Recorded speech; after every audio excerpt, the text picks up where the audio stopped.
What's going on, everyone? So if you're new to the channel here, my name is Eric and welcome to Staggered Horizons. So today we are here in this 2017 Maserati Levante. So huge thanks to Begnal Motors in Kingston, New York for making this happen. They were also the ones who let me review the Jeep TRACKHAWK. So if you have not yet seen that video, I will leave the link down in the description and also up in the corner right here, so definitely go check that out. When you hear Maserati, you think of the beautiful Italian sports car or that glorious exhaust note from the Granturismo. But here, the new Levante is a twin-turbo V6 mid-size crossover. So before we go out for a quick drive here to see how the Levante does, let's check out the interior and exterior. So starting up here front and center is this center console dial with two dials stacked up on top of each other here. Nothing really is labeled to let you know what is what. I haven't really found out what separates what from what yet. And we also have this off-road button here that Maserati has put in. I'm not really sure that you're going to be off-roading in your Maserati SUV here. Maybe they just put that in there to ease people's mind that this will handle well in bad weather and other circumstances. So coming up here to the speedometer and tachometer, we have a Maserati symbol in each. You have a Maserati symbol here on the steering wheel. You have a Maserati symbol here on the infotainment system. You have Maserati symbols on each of these headrests. Where else do we have a Maserati symbol? Right on the windows. There's basically Maserati symbols everywhere here to basically oversell that this is a Maserati and it should be paying top dollar for it. So I do have to say the shift knob in here is pretty weird. Right when I got in here to drive to this spot to get some nice panning shots for you guys here, I literally it took me like 3 or 4 times. Look at that. I'm in reverse when that's not even what I was trying to do. So it took me like 3 or 4 times to go from park into drive and then out. And yeah, okay. Anyway, so once you're in drive, you have to go up to reverse. It sounds simpler than it is, but it is pretty complicated, but I guess once you get it, I had it pretty good off camera. And you may be like, wow, you're an idiot right now, but I'm really not. People have said the same thing about this shift knob and gearbox, but I guess once you get a hang of it, it's a lot better, but definitely very weird starting off in it. So opening up the center console here, right off the bat, it is deep. It is probably one of the deepest center consoles I've seen in quite some time. But anyways, you have 2 extra cup holders in here, making 4 cup holders right up here in front, which is definitely very convenient. And you can definitely store a lot of other stuff after you still have those 2 cups in there. One thing that I found that was really cool is the glove box down in here. Once you open it up, there's actually a dial on the right-hand side that you can adjust, and you can make the glove box actually cool. So the AC actually routes into the glove box by that dial and can actually cool. So if you're going to the supermarket or something and you want to tuck something in that'll fit in there and keep it cool on your drive home, that is exactly what that is for. I think it's really cool. So along with this $102,000 MSRP Maserati Levante, it also comes with a nice trusty handy dandy safe in your glove box here. So yes, you can make this glove box a safe and put a pin on it through your infotainment system right here. So if you have something super expensive that you're carting around or traveling with, no worries, put it in that glove box and lock it up. Another really cool thing that this car has is a digital owner's manual. Yes, every car comes with a paper owner's manual, but in this Maserati, you can basically go through all the controls in the infotainment system here and bring up the owner's manual on any section or part in this car, which is pretty cool. So heading to the back of the car here, you have this nice pop-out hole in the back seats. If you have something super big or long that you can't fit with those seats up, you can just put it through right there. That's pretty convenient. I know many other cars have that, but that's just another little something for cargo space that the Maserati holds. So this Levante comes in this gorgeous blue that has this really nice metallic flake to it. So the exterior styling here is pretty much a love it or hate it relationship here. I happen to really like the way this looks. The aggressive front end here just screams Maserati and just has a really nice mean look to it up in the front here. Again, you have quite a few Maserati emblems all over on each side of the car here to let you know that this is a Maserati. So the wheels here, I definitely think they throw off the look of the car here being a little too small. If we were to put a little bit bigger wheels on here, it could totally tie everything in a little bit better. So coming to the back here, this is actually a true quad exhaust here, unlike many other cars that just put those tips on it to make it look stylish and more aggressive. So let's start it up and see how it sounds.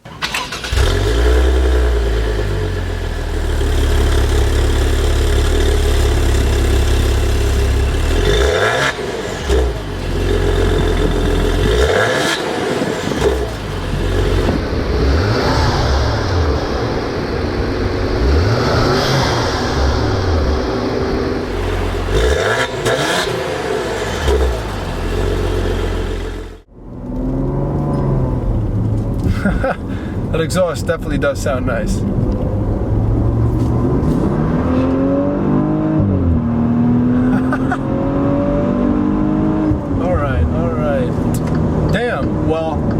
I can tell you just from that pull alone, not even in sport mode here, that definitely feels more than 345 horsepower out of this twin turbo V6.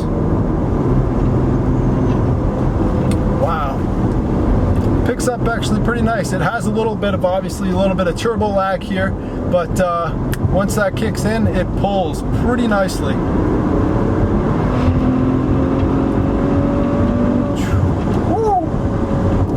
This is still just 345 horsepower, this still will make you giggle quite a bit. So Maserati is definitely changing up its game here, trying to get sales and compete with BMW, Lexus, Mercedes-Benz, and SUVs alike. They are just super hungry for sales, as I am sure you've seen advertisements and special lease deals literally everywhere. So like I said in the beginning here, the MSRP on this Levante is around $102,000, and this currently sits with 2,753 miles. So this is just a baby. This has just been off the lot, and it is up for sale right now. We will get to the asking price of this car at the end of this video. So like I said, the exhaust note here is very nice, much like a sports car here in this mid-size crossover. These Levantes here sit pretty nice with a low center of gravity. They are a bit wide, so they are planted and definitely very much stable. So the steering wheel here feels pretty nice. It's got some nice 10 and 2 notches, and in terms of the response, it's definitely dialed in pretty well. It's got some pretty big paddle shifters here. The cars that I've been in with paddle shifters, not all the time are this big. They're a lot smaller a lot of the times, and these feel really good on your hands. So let's give these paddle shifters a try.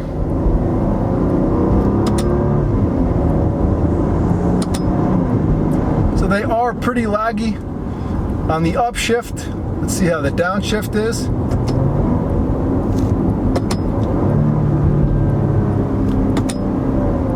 Definitely not a response or a quick response that you would like. So now we're going to put the car in sport mode and see how it feels. So starting again with the paddle shifters in sport mode. Okay, they do respond a little quicker than in its regular driving mode.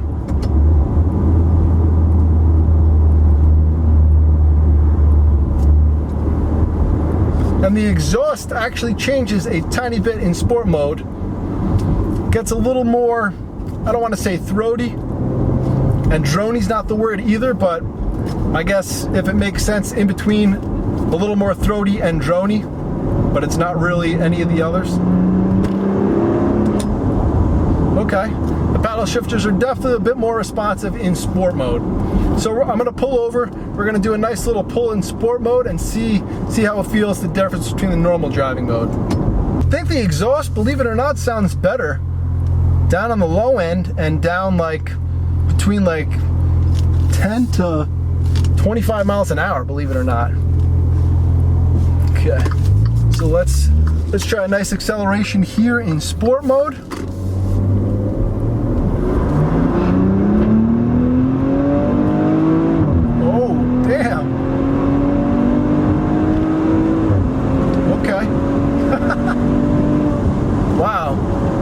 Okay, let's not get a ticket today. So, sport mode definitely winds all the way out to what it can up to that red line, each gear, and it just builds really nicely.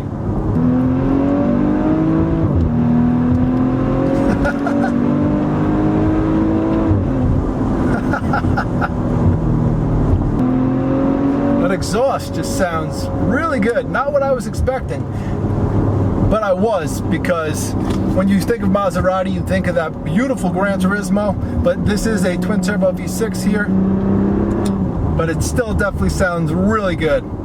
So I do have to talk about the base level trim in here right now at this premium. It is pretty nice in here. It's got some nice leather stitching all around and this beautiful wood grain looking accent trim that looks pretty nice. You're not going to get that in the base level. So with that being said, even though this is a premium level, I don't believe it's $102,000 interior. It's definitely not. It could be way nicer in here for the money that you are spending. So with the $80,000 base trim, it is definitely very plain on the inside here. So just a little comparison, the BMW X5 is $20,000 less as its base compared to here. And you could probably fully load that X5 or put a ton of options and not hit that $80,000. So just as a value point in comparison to that BMW, that's where we would be at there. So this thing definitely loves high-speed turns and curves and best performance and reacts there. This thing really handles quite remarkably, especially for an SUV here. I am actually really surprised on how well this handles. I do think the driving experience here definitely makes up for some of its shortcomings and some of its lesser qualities and interior that a $100,000 or $80,000 car should have here. However, I did forget to mention that, as I'm sure you may have put two and two together, many other people have put two and two together, this car pretty much looks like that Infiniti. I think it's like the Infiniti QX35. But yeah, that SUV or midsize crossover, besides that front fascia, they pretty much look the same. So you are paying mostly for that Maserati name and the Maserati, I guess, touch that brings in here. But definitely the driving experience is not going to be what you get out of that QX Infiniti. This definitely brings more to the table and definitely handles pretty much up there with one of the top performance SUVs. So do I believe that the value is there to buy a brand new one of these with 0 miles on them right from your Maserati dealership? Unfortunately, no. Not the $80,000 one, not the $100,000 one. But however, if you can find a really good deal on a certified pre-owned, whether it's from a Maserati dealership or from another dealership like here at Begnal Motors, like I said, this is a $102,000 MSRP vehicle here, and this only has 2,700 miles on it. And you can get this car right now from Begnal Motors for just $66,000. Yes, I said $66,000. So at that, I believe this car is 100% worth it. You are getting a crazy bang for your buck, and this is a great, great deal. I don't think you're gonna find another one of these premium levels at only $2,700 in the country for $66,000. So if you are looking for a fun, super exhilarating driving experience, don't pay attention to that 345 horsepower. Get in one of these and feel it for yourself. This definitely handles amazing and definitely feels way more than that horsepower number. So I really love the driving experience that comes out of here. So if you are interested in any way in this Maserati, I will leave Begnal Motors information down in the description below. They also have 2 Jeep TRACKHAWKs still on their lot. The one that I reviewed in that beautiful Rhino clear coat color, and then they have a black on black. So definitely hit them up if you're interested in any of those vehicles. So thank you so much for watching this video. If you're stopping by for the first time, please hit that subscribe button. If you enjoyed this video, please slap that like button and let me know what you think about the Maserati Levante down in the comment section below. And I will see you guys next time. Take care.